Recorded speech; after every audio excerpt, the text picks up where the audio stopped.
Now, local news about local people. This is Newslink Indiana. Good evening, I'm Chris Bavender. Thanks for joining us. Still looking for the right place to ring in the new year? Well, how about Ball State's Shafer Tower? The tower was named one of the top 5 places to ring in 2005 by the Verdin Company, one of the oldest makers of clocks and bells. The 145-foot Shafer Tower was built in 2000 and will ring its 48 bells electronically at midnight. Other hot spots on the list, London's Big Ben and the World Peace Bell in Newport, Kentucky. Are you tired of eating at the same restaurants with their same old menus? Well, there's a little-known place that serves a gourmet meal at a small price. Newslink Indiana's Stephanie Champlain explains. It's a very, very well-kept secret. A secret, no more. Allegre, a student-ran restaurant on Ball State University campus in the Applied Technologies building, offers a gourmet meal each week.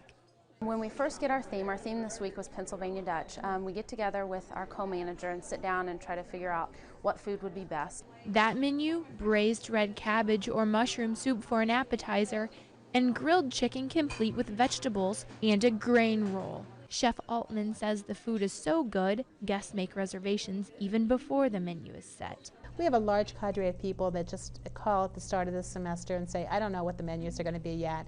That's okay, just sign me up for the whole semester. Even though the dinner is served Thursday, students have a prep day Tuesday.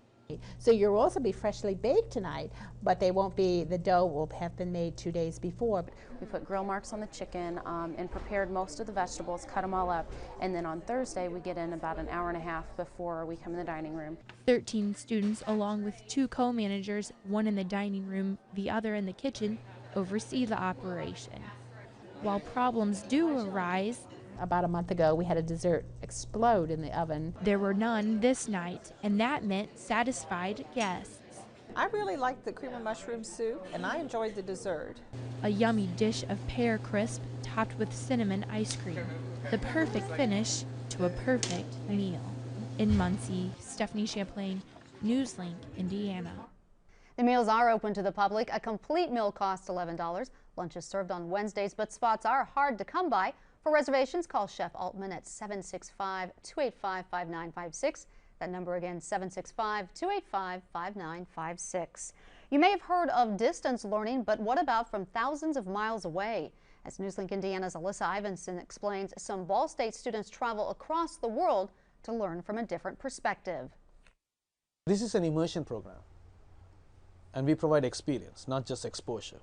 In its first year as a nationally recognized program, the College of Architecture and Planning's field study, CAP Asia, draws students across the globe to study in India. This is actually a class that moves there, but also at the same time, this is we are working collaboratively. We are working with the local students and with the help of local faculty, so we are not so far apart. CAP Asia debuted in 1999. Now 20 students will go on the program's 4th trip. For graduate student Tony Noble, it's his 2nd. From that experience, I find, coming back here that, maybe there are things that I didn't understand. We are not necessarily training people to work in South Asia. We are actually training people to see Indiana within a, within a larger globe. The trip starts with a 3-night stay in Bangkok. Then Ahmedabad, where for 7 weeks American and Indian architecture students will develop a city plan. Next, a quick stay in Mumbai on the way to a 3-week stop in Tiruvananthapuram. On the way home, a quick visit in Taipei to see the world's tallest building. But Ball State architecture students won't be alone when they go to Asia this time. Students from University of Minnesota, DePaul University in Chicago, and Wayne State University in Detroit will be coming along. I thought it was great.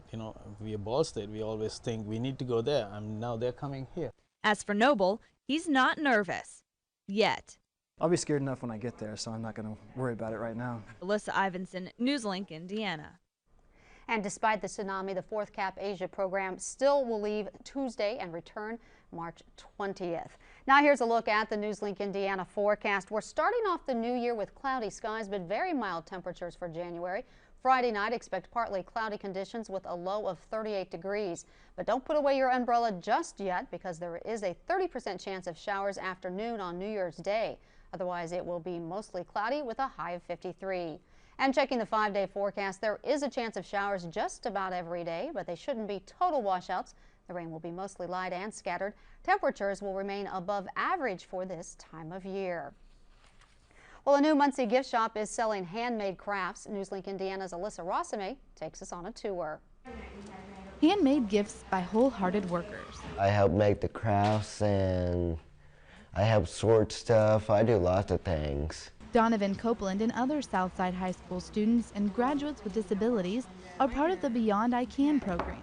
I Can is a 10-year-old program that's taught hundreds of students with disabilities, including Jean Thomas's daughter, how to produce and sell household goods. She's productive. She can make something and she sees that she's being productive. Students make their own jewelry, paperweights, and more. But here at Beyond I Can, their main goal isn't the finished product. We're more involved and more concerned with how you get from point A to point B than what you make at the end. Teacher Nancy Barnett says making crafts helps students learn their own abilities, work together, and interact with the community. We're teaching teamwork, we're teaching getting along with other people, we're teaching lots of skills that are necessary to have a job and to hold down a job. They're all doing something that is worthwhile, and that's a lot of the problem you have when you have a child with a disability, is trying to find a niche for them where they feel productive, alive, happy. Like student Ashley Titus now does. Helping other people, that's what I love to do. In Muncie, Alyssa Rossame, Newslink, Indiana. The Beyond I Can gift shop is open Tuesdays and Wednesdays from 1 to 5 and Saturdays from 10 to 2. The shop is located at 1510 Burlington Avenue. And that is Newslink Indiana. Join us Monday at newslinkindiana.com for more news.